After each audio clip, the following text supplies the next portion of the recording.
কয়টি রং আছে? শিক্ষক এসে শুধালেন হেসে দ্বিতীয় শ্রেণীর কাছে। একসাথে মিলে সব ছেলে বলে চিৎকার করে জোরে, 3টি বর্ণ রয়েছে রাঙানো জাতীয় পতাকা জুড়ে। শ্রেণীর পিছনে বেঞ্চের কোণে শিশু ছিল এক বসে। পতাকার মাঝে 5 রং আছে, বলল সে মৃদু ভাষে। কথা তার শুনে বাকি শিশুগণে হেসে খায় লুটোপুটি। শিক্ষক রেগে বলেন তাকে, বোঝাও কি করে 5টি?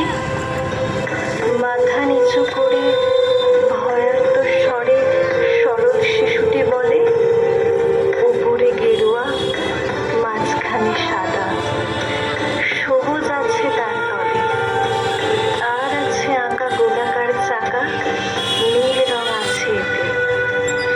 শিক্ষক বলে, এটিকে ধরলে তবু হচ্ছে 4টে। অবুঝ শিশুটি বলল তখন, রং আছে আর এক। লাল লাল ছোপ দাগ দেখা যায় ওই পতাকার মাঝে।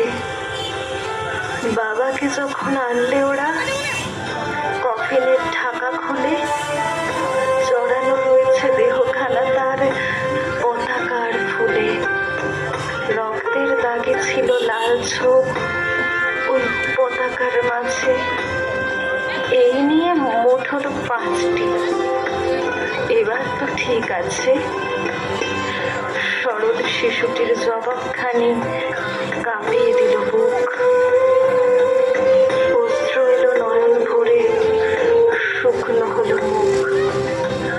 আজও যারা দেশের জন্য করেছে বলিদান, স্বাধীনতার শহীদ সম তাদের অমর প্রাণ। হয়েছি স্বাধীন, পেরিয়ে গেছে 76টি বছর। দেশ বাঁচাতে যাচ্ছে যে প্রাণ,